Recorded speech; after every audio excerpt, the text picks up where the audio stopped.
अपने खेत में गेहूं बोते हैं ना, तो आज बोते हैं तो कल काटने चले जाते हैं क्या? 2-3 महीना 4 महीना इंतजार करना पड़ता है। खेत में आम का पेड़ लगाते हैं तो साल 1.5 साल इंतजार करते हैं। इसी प्रकार से कुछ कर्मों का फल कालांतर में होता है, लेकिन कुछ ऐसे भी कर्म होते हैं, जैसे आपने किया तुरंत फल मिल गया। आप आग में हाथ डालें, कितनी देर लगेगी? 1 मिनट भी नहीं लगेगा, हाथ जल जाएगा और पीड़ा होगी, तुरंत कर्म मिल गया। किसी को गाली दे, जोर से थप्पड़ लगेगा, तुरंत फल मिल गया। तो कभी कर्मों का फल तुरंत मिलता है, कभी कालांतर में मिलता है। इसलिए गलत कर्म ना होने पाए, यहां सोचना चाहिए। इसीलिए किसी ने कहा है, यहां नेकी बदी दो रास्ते हैं, अच्छे और बुरे दो रास्ते हैं। यहां नेकी बदी दो रास्ते हैं, गौर से सुन लो। तुम्हें चलना है जिस मार्ग से, अपना रास्ता चुन लो, मगर चलने से पहले सोच लो अंजाम क्या होगा।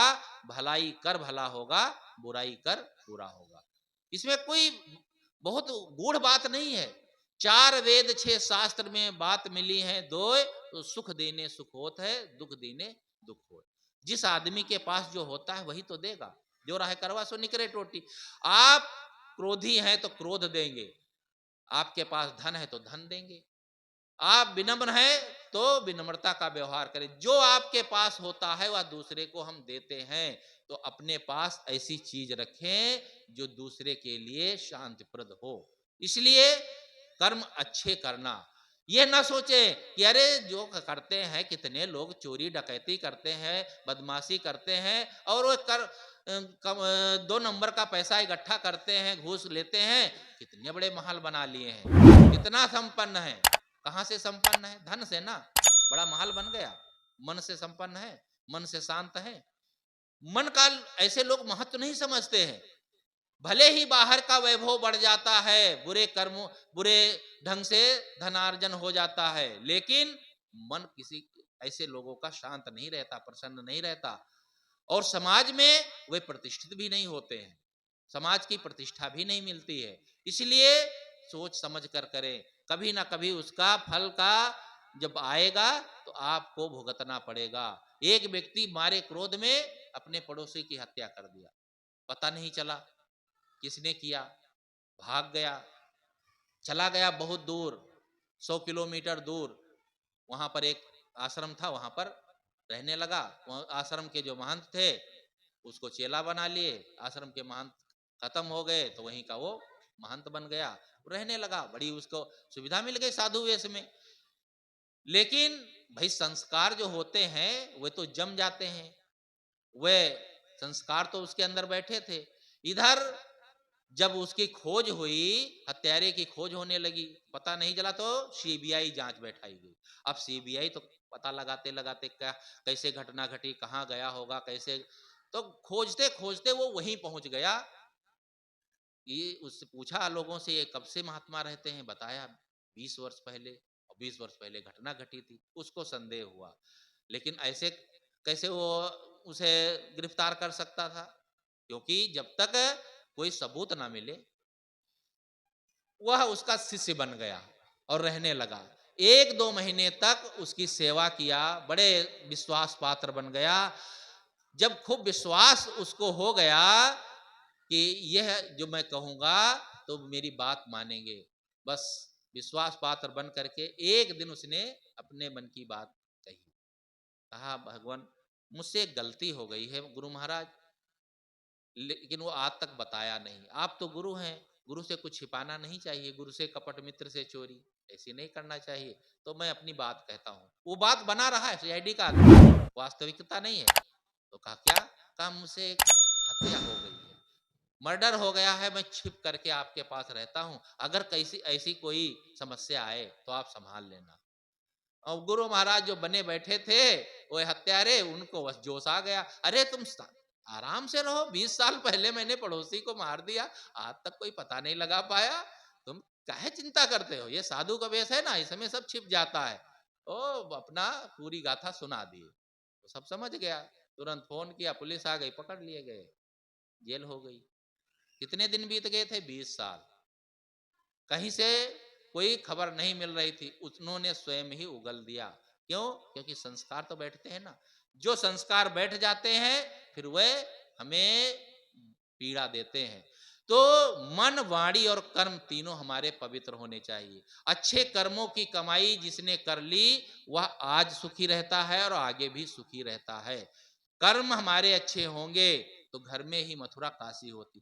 कर्म अच्छे नहीं है, आप चाहे जहां जा, लोग जाते हैं, तीर्थ करते हैं, देशाटन करते हैं, बहुत कुछ करते हैं, लेकिन जब घर परिवार में आते हैं तो बस उल्टा काम करते हैं। 2-2 घंटा माला जपेंगे। सेठ जी कहाँ हैं? सेठ जी माला जप रहे हैं, पूजा कर रहे हैं, अभी नहीं मिल सकते, 2 घंटे बाद आना।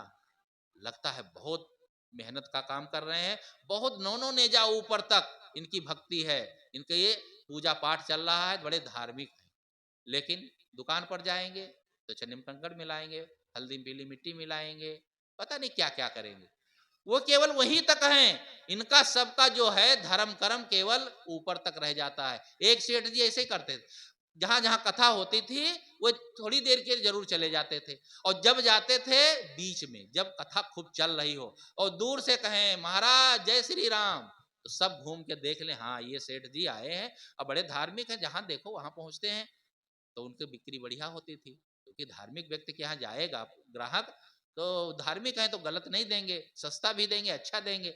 अब उनके बढ़िया व्यापार चल रहा था और कथा से उन्हें कोई मतलब नहीं था, बस वही उनका एक तरीका था। एक दिन एक आदमी आया सेठ जी को पूछने, लड़के ने कहा सेठ जी पिताजी गए हैं सत्संग सुनने, कहा बुला लाओ जल्दी से, मुझे बहुत जरूरी काम। गया बुलाने, कहा पिताजी चलिए, व्यक्ति आए हैं सज्जन। उठ गए, चलने लगे। लड़का बैठ गया, कहा अरे तुम क्यों बैठ गए? कहा अरे, उस लड़के ने कहा पिताजी बहुत अच्छा लग रहा है जो महात्मा बोल रहे हैं ना, बहुत अच्छा, मैं आते आते 2-4 बातें सुना हो, बहुत अच्छा बोल रहे, थोड़ा सुन लेते हो। करे नहीं, चलो।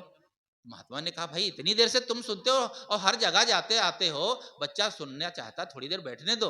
कहा महाराज हमारा हृदय जो है पलस्तर हो गया, इसमें कुछ व्यापेगा नहीं, आप चाहे जो कहें। ये लड़के का हृदय कोमल है, पता नहीं आप क्या हो जाए, इसके मन पर प्रभाव पड़ जाएगा उल्टा। तो सत्संग का प्रभाव, ज्ञान का प्रभाव उल्टा कहते हैं। कम करो। लड़के को जबरदस्ती चल दिए, लेकिन वो 2-4 बातें आते आते सुन लिया था धर्म की, कि हाँ भाई दीन दुखियों की सेवा करना चाहिए, कोई भूखा प्यासा हो तो उसे दे देना चाहिए, ये सब कुछ बातें सुन लिया था। चला गया। संयोग से सेठ जी कुछ दुकान में काम कर रहे थे, देख तैयारी कर रहे थे, लड़का बैठा था बाहर। एक गाय आई और भूखी तो बेचारी थी, उसने इधर उधर देखा, बस उसने मुंह मार दिया अनाज में, खाने लगी। लड़का पहले तो हुआ, डंडा तो रखे था, मारते हैं, लेकिन तुरंत उसे सत्संग की बात याद आ गई। महाराज कहते थे कोई भूखा दुखा हो उसे दे देना चाहिए बेचारे। अरे बेचारी भूखी है, ट्रकों तो भरा है, क्या उसमें कम होगा, 2-4 ग्रास खा लेगी। तब तक सेठ आ गए, अरे बेवकूफ तुझे दिखाई नहीं देता गाय खा रही है? कहा पिताजी वो महात्मा कह रहे थे कोई भूखा हो तो कम से कम कुछ खाने को दे देना चाहिए, बेचारी भूखी है खा लेने दो ना। कहा बस यही तो मैं कह रहा था, सत्संग में तू मत बैठना। घसीट के ले आया तो भी इसके देखो 2 मिनट में भी इसके मन पर असर पड़ गया। तेरे जैसा मैं सत्संग सुनू ना तो ये मैं बंटा धार हो जाएगा, ये सेठ नहीं मैं बन पाऊंगा। आदमी कितना उल्टा करता है, अच्छे काम में भी वह अच्छे संगत से भी वो लाभ नहीं ले पाता है। कारण क्या है कि वह अपने मन का शोधन नहीं किया। तो मन और वाणी और कर्म, अब कर्म अच्छे नहीं होंगे तो चलो ठीक है, धन बढ़ गया, लेकिन आपका मन व्यवस्थित नहीं होगा। तो मन वाणी कर्म तीनों को व्यवस्थित करना हमारी जिम्मेदारी है, और ये सब कोई दूसरा नहीं कराएगा। कोई परमात्मा ना तो हमें आज्ञा देता है ना वो माफ करता है। माफ करने के लिए हम लड्डू ले जाते हैं, 10,000 का माल चोरी करके जाते हैं, 1 लाख का माल चुरा लाए और 1 किलो लड्डू, बताओ। अरे आजकल भी घूस देना हो अफसर को, अगर आपको 10 लाख का फायदा हो तो 1 लाख तो देना ही पड़ता है।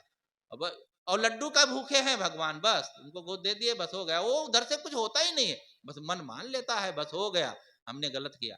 गलत कर्मों को से रोक नहीं पाया आपको, तो वो भला माफ करने वाला कौन है? आपने चोरी की इंसान कर घर में, वो माफी मांग रहे भगवान के घर में। अरे जिसे क्या चोरी की उसका माल लौटा दो, हाथ जोड़ लो, माफ कर देगा, छुट्टी मिल जाएगी। लेकिन नहीं, ये नहीं करेंगे, चोरी करेंगे, इंसान क्या माफी मांगने भगवान क्या चले जाते, और वो क्या करेगा। इसलिए इन सब बातों को हमें ध्यान देना है। मैं इस समय अपनी बात और अधिक नहीं बढ़ाऊंगा, यहीं पर अपनी बातों को मैं विराम देता हूँ। बोलिए सद्गुरुदेव की जय।